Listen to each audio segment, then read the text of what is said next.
Hey guys, this is Christina with Garden Epiphany, and I have my bestie here with me, Andrea from Homestead. There you go.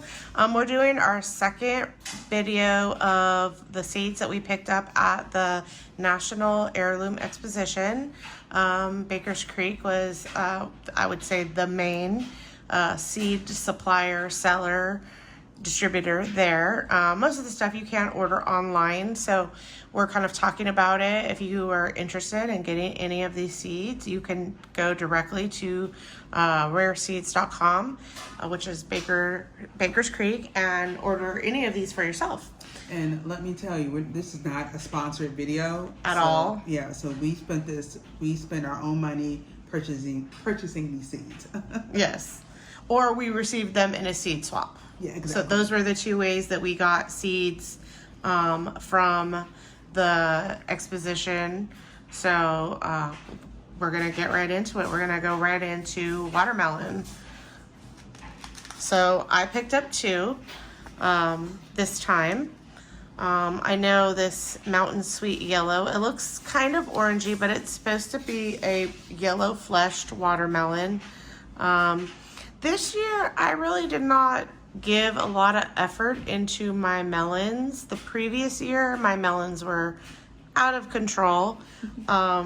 So next year, I would like to get that same level of melon production. We really did enjoy the melons. And I haven't tried any of the yellows yet. So it's supposed to be a 20 to 35 pound fruit with an exceptionally high sugar content and a firm yellow flesh. And the seed is from the 1800s. So this is an old seed. Again, Baker's Creek is heirloom seeds. So some of these seeds are gonna have quite an old history. This other one is a Lelanau Sweet Glow. According to the reviews in Michigan, that this is, it's orange, not yellow. It is one of the most perfect orange varieties of watermelon out there. So that has like very super high reviews, and I'm pretty sure you got some of these seeds as well. Yes, I picked that seed up as well. Yeah, so I'm excited to try that, and I've tried Orange Glow before, but this is a slightly different one. It looks like it doesn't have a lot of obnoxious seeds either. So don't talk bad about seeds. We need the seeds, girl. We do, but not when we're eating watermelon. So there's enough for us to grow, but not enough for us to like choke and bite into and have to spend all your time picking the seeds out. So, but it'll be interesting. So I'm excited to grow these two varieties this upcoming year. Well, to give you a little homage here. Now, I've had the hardest time trying to grow watermelon. Yeah. I've been trying to grow in water. It's kind of like I told you, it's like the Three Little Bears, or the Three Bears. I kept moving my watermelon bed around. Yeah. The one was too hot, one was too shady, and I found one this year that was just right. Yeah. So I finally grew two little teeny watermelons. But I remember coming to your house, and you actually saved one of your orange glows for me. Yes. And actually saved those seeds. That was the most delicious watermelon. It was very good. I do have seeds that I've saved from my previous grows, so if you ever need more orange glow seeds, I got you covered. Thank you. So these are my three when it comes down to the melons. So this one right here I have not grown yet. I'm super excited about it because it said that this is one of the most beautiful. Now, let's kind of rewind, just rewind for a second. So a lot of you guys are probably thinking, what, orange flesh watermelon, yellow flesh water? Yes, watermelon. Once again, comes in many different flavors, many different colors, even the outside. Yeah, you see this skin is yellow, but the inside is red. Yes, as a matter of fact, that's how you know that this melon is right, is the yellow coloring, the yellow fleshing. Yeah, okay. So that I thought was a beautiful watermelon. So I'm gonna be growing this one definitely next year.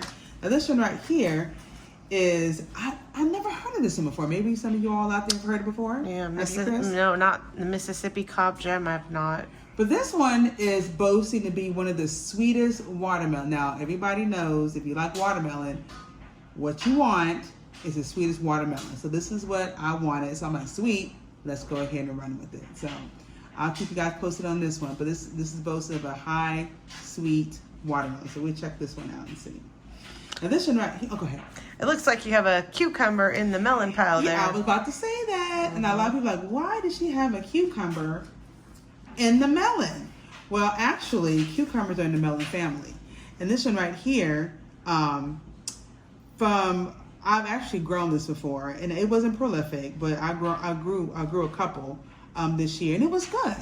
And so the longer these grow up to, I think, 12 to 15, 15 inches. Is that 15? I can't have my glasses. 15? 15 inches. 15 inches long. So that's a really long That's cucumber. a ruler plus a little bit more. Yeah. So that's a pretty long cucumber. And they are delicious. Once you grow, now I thought it was good. I mean, it's just not a pickling cucumber. I mean, it's just a nice. How about the bitterness? Was it bitter? No, it wasn't. It was sweet. Okay. It was sweet, almost like a melon. All right. Well, that's exciting to not have a bitter cucumber. Right. And the thing about this one also is like you don't have to wait till it get 15 inches. You can eat it at any size. So just the longer it gets, it more behaves like a melon. Okay. Well, I see you have something kind of interesting in your pile. Burdock. Burdock. Okay, so I am trying to get my medicinal game up. So this is called the burdock root. So I've just started my research on this, and some of you will probably know. I mean, let me know in the comments if you've grown this before, how it behaved for you. But from my understanding, burdock, you can use it as a tea. You guys actually, I think not a tea, a coffee. The root, you can actually roast it and use it as a coffee substitute. And it's also good as a blood cleanser. It cleanses your blood. It cleanses your kidneys. So it works as a nice, good cleanser. So it says that this is a top choice in Japan, and the root gets 3 to 4 feet long. That's pretty long. Need a shovel to dig that guy up. Dig that up. Yeah. Now I'm not sure about the leaves, so I'm not gonna make any assumptions on the leaves, but I definitely know you definitely can use the root, and the root is very, very, very beneficial for the body. So this is something I'll be definitely adding to my arsenal of herbs next year because I'm not getting any younger. Yeah, we definitely need to be eating foods that are more healthy. Right. Yeah. Living foods. Living foods. Yeah, correct. All right, burdock. Again, as I talked about in the previous seed review, I've been really working on my flower game. Sorry, that was the dryer. Last year, I really discovered zinnias. I had an empty bed. I was like, what the heck? Let me just throw some flower seeds in there. And I literally put them in there. I had the water system on. I walked away. I forgot about them. I didn't check them. Zinnias, you can stick those bad boys in the ground and they will grow. As long as they have water, they will grow. They were absolutely gorgeous. And after that year, I decided I'm never going to sleep on the zinnia game again. So I picked up some new varieties. There has been a variety going around called the Queenie series. They basically have like every Queenie color out there. They have Queen Lime Red, Queenie Yellow Lemon Peach, Queenie Orange, Queenie Bicolor. You name it, there's a series out there. I call it the Queenie series. I had never seen the Queenie Lemon Peach. Lemon Peach. Gorgeous. Yeah, I mean those colors of yellow and they're very nice, bright looking yellow Looks too. like the sun. It does, and I love sunflowers, so anything that looks like that, I'm definitely going to be attracted to. And then the Queen Lime Red, that looks like it's going to be a variation of maybe a light pale yellow green into the pink red realms. And they look kind of palm-ish flowers. So that I'm going to be excited about growing these 2 new varieties of zinnias in the Queenie series. Well, let me ask you something about zinnias, Christina. I grow zinnias as well. Now, Now, have you had the experience of the more you pick them, the more that they grow? Because the more I pick them, Yes. they grow like Yes. crazy. Yes. They actually say when you get your zinnia plant maybe like 15 inches or so, if you top it, then it starts growing side shoots. I'm always so anxious just to get the flowers. I usually forget to top at that. But as soon as you start picking them, man, they just take off. They take off. Like, I don't know why I never tried zinnias before a year ago, but definitely will not be not trying them anymore. I think you did a little longer than a year ago, Christina, because people Maybe 2 years. Yeah, because remember we both had Maybe. the zinnias out, and I was like, "Oh, what is that?" Right. What? Yeah, zinnias all over the place. We were just tossing them out, and they popped up in September actually. Yeah, I planted them late because I put them where my garlic was, and I think I pulled my garlic. I planted another crop. I pulled that crop, and then I planted zinnia. So, hey. What you got there? The next one I have is a cactus variety of zinnia. And actually, anyone who grows dahlias, zinnias look very similar. They have different shapes and different petal configurations, just like a dahlia does. I haven't seen a cactus-looking zinnia. I thought it looked a lot like a dahlia, which is attractive. It's a beautiful red-looking color. So this one's going to be next on my list. Then I have the Peruvian zinnia. And this one is definitely more compact. I want to say it gets up to about 3 feet tall, which is pretty tall. I wasn't sure if it was going to be smaller, but I'm happy about that size. I have like a whole section of my garden that I tend to plant red in. I keep that like my red area of my yard. So my zinnias some of them are definitely going to go over there. And last but definitely not least, I have the polar bear. And I think that is just such a white, creamy looking zinnia. So I'm definitely excited to try that. And again, I'm mentioning this because this is important. Seeds aren't cheap. Right. Each one of these packs sells for $3. There are 100 seeds in here, so that's a decent amount. In this packet, but in this packet, in the Queenie series, the price is $4.50 and there's only 15 seeds. So because of the series that it is, I'm not getting that many seeds. The package is more expensive. But because these are heirloom seeds, I can save these seeds. Now that I have the plant, when I grow them, I can save them and I don't have to buy them again. And that's what exactly I was about to say. Yeah. I mean, yes, seeds used to be cheap. I mean, Really I cheap. remember seeds were like literally pennies when we were growing up. I mean, and our parents, and they didn't do a whole lot. I think they weren't big gardens like we are. Yeah. But when they bought seeds, I mean, it was not anything that started with $1. Right. Yeah, no. Nothing. So I think, but that, like you said, that's great. I mean, you can, and zinnias are really easy to save. Oh, they are so easy. Actually, I will probably do a short video at some point of the different flowers in our garden and how to save the seeds from them. And what those seed pods look like. And once you kind of figure out like where your seed pods lie, it will be easy for you to just pick a couple of those, put them in a little bag of some sort, and save them for your next crop. So, yep. All right. Well, it looks like you have some fancy tomatoes over there. Yeah. So these are Tula tomatoes that I am whittling down my tomato. I have been for the last couple of years growing over like 30 varieties of tomatoes at one time. It's funny because I legitimately grow a lot of tomatoes. So I grow 2 beds of tomatoes every year. I get 20 tomato plants in each bed. So that's the minimum of 40 tomato plants.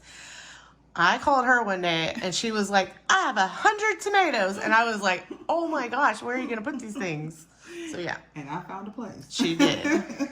So these are this one right here I do have experience with. This is actually one of my favorite green tomato. This is a green zebra. Now, this is a nice slicer. I mean, if you want a good old-fashioned green tomato sandwich, this is your girl right here.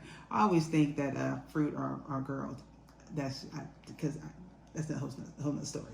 But this is your tomato right here. If you want a good slicing tomato, green tomato to fry. I'm not sure about frying because it does have a lot of juice in it. But a good tomato sandwich, I would recommend. It's a really good tomato. It's a beautiful tomato. It is, you can palm this thing. Now, one thing I can say about this, now, it's not prolific. So you're not going to get 50 tomatoes on there. But it's a gem. I mean, once you get one, it's absolutely delicious. I was trying to see if it told you how long of a day. If I'm not mistaken, it didn't. It was also a late maturing variety. Yeah, it took forever. Yeah, it took forever. I remember we had this discussion, and then you realized you planted a green tomato there, not a red one. Oh, why is this thing not turning green? I'm turning red. So this one right here, I planted the sun gold. Now this is a hybrid, so you can't say seed from this. Now, life happened to me this year, and for some odd reason, I think they either died or they must have fell off on the ground, and I just missed them all. But when I got to California, Christina she grew sun golds. So I'm gonna let her talk about them. So I grew 3 plants, and I know better, but I really heard such good things about them, and I knew that I wanted a whole bunch of them. Well, of course, anyone who's grown cherry tomato varieties know that they grow like crazy. They're indeterminate, which means that they keep producing and producing and growing and growing. So I planted 3 of these bad boys, and let me tell you, I have sun golds everywhere. Yes, she does. But I will tell you this. I also planted another yellow variety called Patio Choice.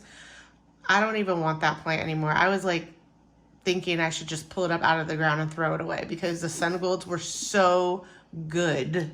They were good. They were so good. Yeah. They were tangy at the front end of the flavor and finished almost sweet like a plum. They were so delicious. Everyone just goes in the backyard and just starts eating them right off the bush. I don't think any of them have actually made it to the house.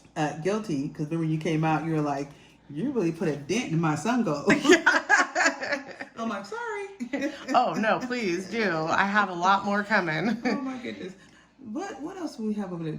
Did you talk about the peppers? Oh, actually, I have a couple of tomatoes my own self that I got. Again, I like tomatoes.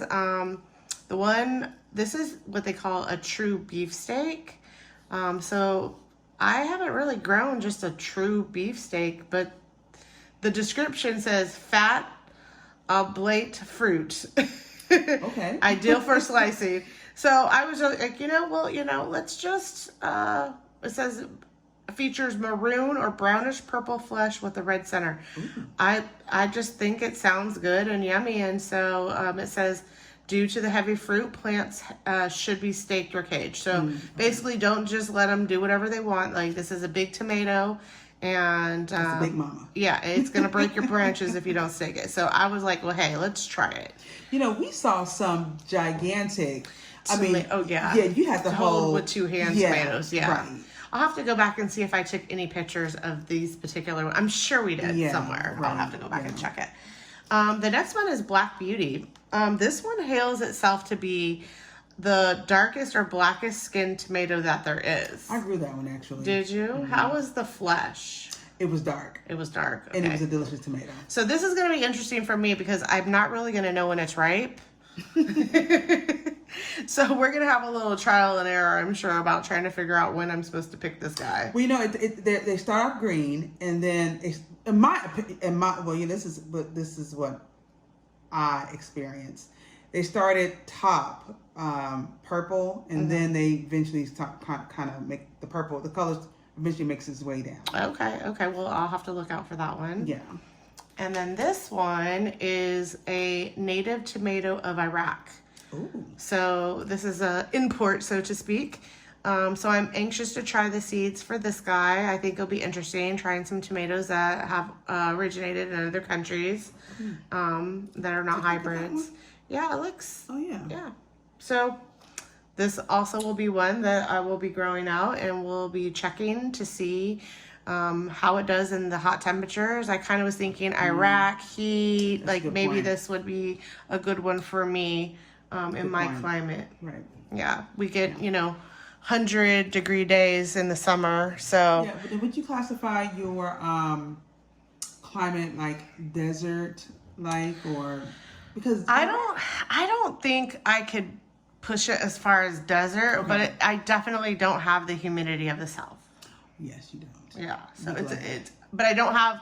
I will also say I probably don't have the dryness of Arizona. Yes, So that's true too. so I'm probably somewhere in the middle. Yeah, I'm about to say a good healthy middle. Yeah. So we're gonna move to the allium family.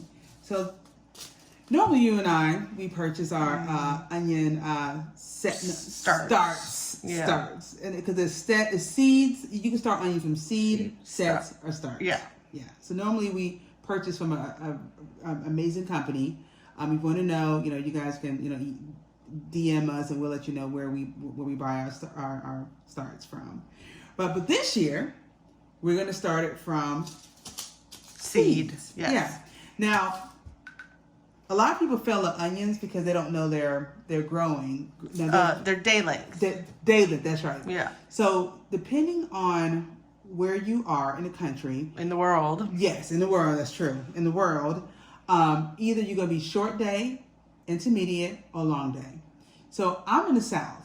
So and it's a whole thing. I mean, you got to look it up. So but it's really interesting. But onions start bulbing when the daylight reaches 10 hours and more. So the springtime, when the days start getting longer, that's when the onion starts bulbing.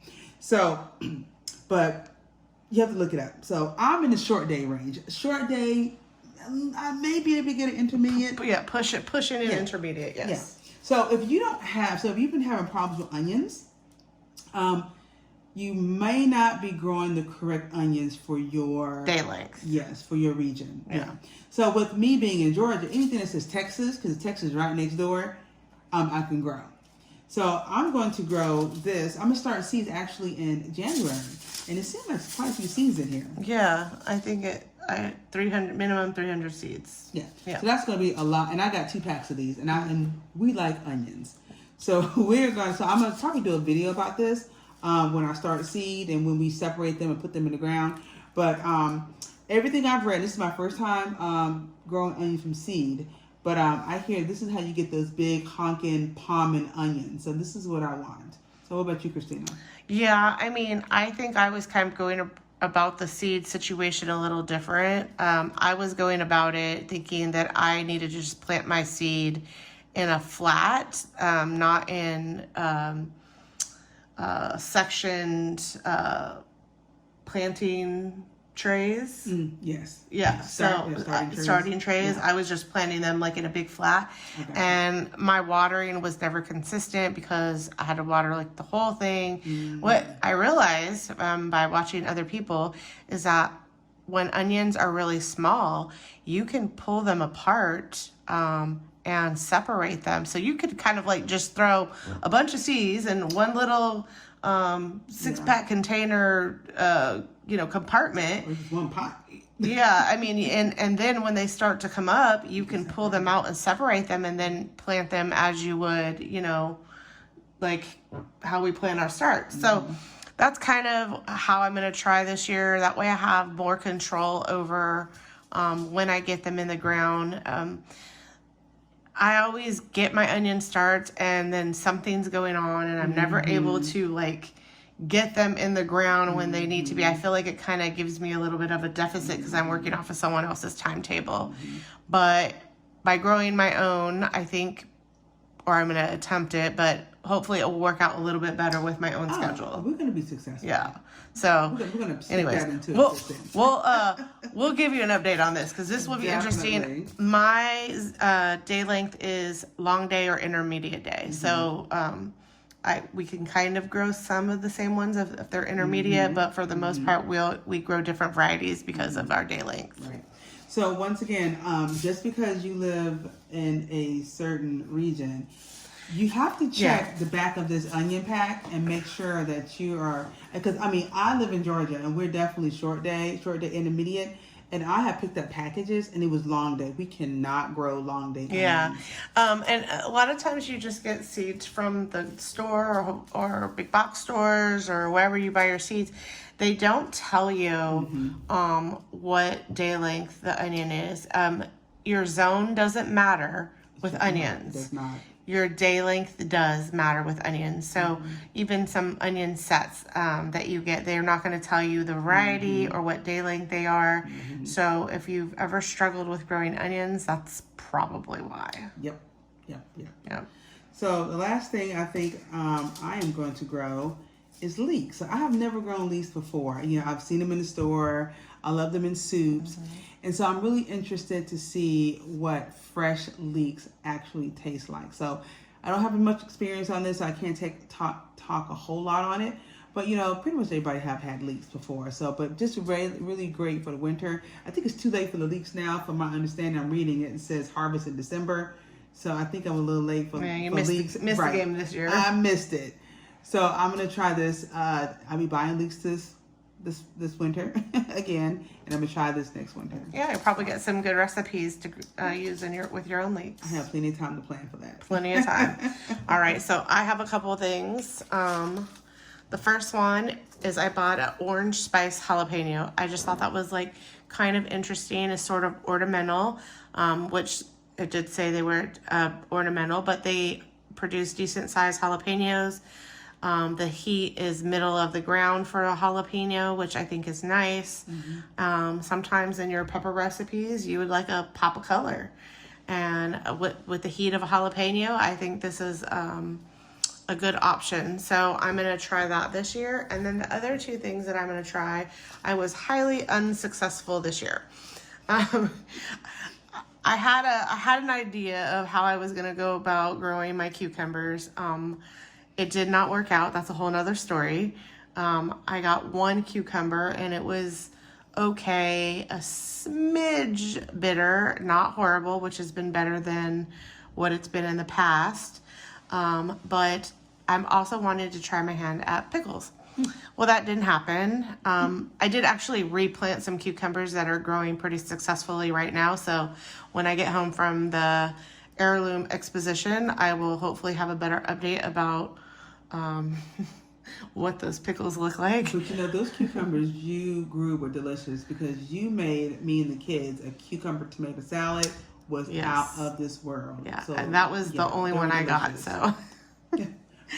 But so I have some more. I'm trying these different varieties. Boston pickling. This is a really old pickling variety.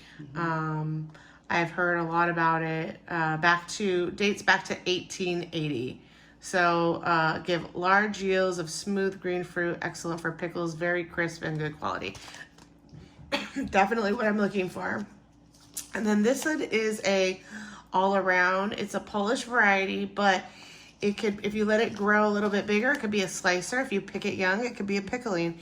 So it's a dual purpose cucumber. So I'm excited to try that. So I have some, if I really wanted to and I have space, I probably could throw a couple seeds in the ground this year. I mean, we do have a long growing season. Yes, so we both do. Yes. Yeah, and pickles do not take that long to grow at all. You know, it doesn't say on this package, but I mean, they grow so fast. Yeah. So that is it for this. That's our recap. This recap, like I said, we have so many seeds. We're definitely going to have several recaps, but we really enjoyed our time at the Heirloom Exposition. And then for those of you who don't know, this is the 10th National Heirloom Exposition. However, they haven't had one since 2019. The one for 2020 was canceled. So we have been waiting to go to this since 2020. Yeah. And 2021, it didn't happen. We thought 2022 was going to be our year. That didn't happen. Nada. So as soon as the tickets went on sale for 2023, we jumped on it. It normally was in Petaluma, but logistically that didn't work out. So we went to Ventura. We were very excited to come here. So you know, hey, we'll probably go back next year. Well, we will be there again next year. So, I mean, I think the the Seed Exposition is just a nice place where like-minded people come together, and they even had speakers. We heard one speaker. Maybe next year we'll schedule for more. But I mean, it's just like-minded people coming together to encourage each other. I was standing in line and someone's giving me advice on how to grow the watermelon because I am terrible at growing watermelon. So, but it's just a nice. It's a wealth of knowledge. Yeah, and it's good. I mean, I saw children, I saw dogs there. So I mean, so they. It was a family event. I'm about to say it's very family oriented. Yeah. And animal friendly. Yeah. So. All right, guys. So stay tuned for the next one. Definitely. All right. This is Andrew from Blue Honey Homestead and Christina from Garden Epiphany. You guys take care. All right. Bye-bye.